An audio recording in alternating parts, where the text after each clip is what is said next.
5 বছরের চুক্তিতে আপনাকে প্রথমে দেওয়া হচ্ছে 50 লক্ষ টাকা। হ্যাঁ, ঠিকই শুনেছেন, 25 লক্ষ টাকা অগ্রিম এবং প্রতি মাসে নিয়মিত বেতন তো রয়েছে। এই বিশাল অঙ্কের টাকা নিয়ে আপনি পাড়ি জমাতে পারেন স্বপ্নের দেশ চীনে। ব্যাপারটা অবিশ্বাস্য মনে হলেও সত্যিই কিন্তু এইরকম সুযোগ এর আগেও এসেছে। গত বছরই বাংলাদেশ থেকে প্রায় 58,000 কর্মী চীনে গিয়েছে, তাই এবারেও চীনা কোম্পানি বাংলাদেশের কর্মীদের জন্য নিয়ে এসেছে সুবর্ণ সুযোগ। কিন্তু প্রশ্ন একটা থেকে যাচ্ছে যে তারা এত টাকা দিয়ে কেন কর্মী নেবে আর কিভাবে যাবেন সেখানে, সেটাই আপনাদেরকে জানাবো আজকের এই ভিডিওতে। আসলে এই লোভনীয় চাকরির সাথে জড়িয়ে আছে বিশেষ অনেক ধরনের শর্ত। প্রথম শর্ত হচ্ছে আপনাকে ওই কোম্পানির একজন নারী কর্মীকে বিয়ে করতে হবে, তাদের সাথে সেখানে থেকে চাকরি চালিয়ে যেতে হবে। আরেকটি শর্ত হচ্ছে কমপক্ষে 5 বছর আপনাকে ওই কোম্পানিতেই চাকরি করতে হবে, ওই কোম্পানি বাদ দিয়ে অন্য কোনো কোম্পানিতে চাকরি করা যাবে না। খুব সহজ করে বলতে গেলে যে 5 বছরের জন্য আপনাকে ওই কোম্পানি একরকম কিনে নেবে, আপনার জীবন চলতে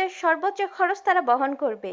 এর মানে আপনাকে খরচ সম্পর্কে কোনো প্রকারের চিন্তা করতে হবে না। এখন হয়তো অনেকেই ভাবছেন যে এমন অদ্ভুত শর্ত কেন দিয়েছে। শোনা যায় চীনে এখনকার নারীরা তাদের নিজেদের দেশের পুরুষ বাদ দিয়ে ভারত এবং বাংলাদেশের পুরুষদেরকে জীবনসঙ্গী হিসেবে বেশি পছন্দ করছেন। তাদের ধারণা যে এই অঞ্চলে পুরুষরা অনেক বেশি দায়িত্বশীল এবং যত্নবান হয়ে থাকে। চীনা নারীরা বিয়ে না করে একরকমের হতাশা এবং কাজে অমনোযোগিতায় ভুগছেন, তাই চীনা কোম্পানি এই সমস্যাকে কাজে লাগিয়ে খুলে দিয়েছেন বাংলাদেশি পুরুষদের জন্য এই চাকরির সুযোগ সুবিধা। চীনা নারীর সৌন্দর্যের কথা কে না জানে, তারা দেখতে যেমন অপরূপা তাদের আচার আচরণও একদম মন কেড়ে নেওয়ার মতো। এমন সুন্দরী নারী জীবন সঙ্গী, আকর্ষণীয় চাকরি, এর সাথে যদি সন্তান হয় তাহলে তার কথাই নেই। কিছু কিছু কোম্পানি আরো একটি সন্তানের জন্য 75 লক্ষ টাকা এবং যদি 10টি সন্তান হয় তাহলে প্রতি সন্তানের মাথা পিছু 82 লক্ষ টাকা দিতেও রাজি হয়েছে। তাহলে আর দেরি কেন, আপনার ভাগ্য আপনার দরজায় কড়া নাড়ছে। যদি ভাগ্য আপনার সহায় হয় তাহলে আপনিও লুফে নিতে পারেন এই সুযোগটি।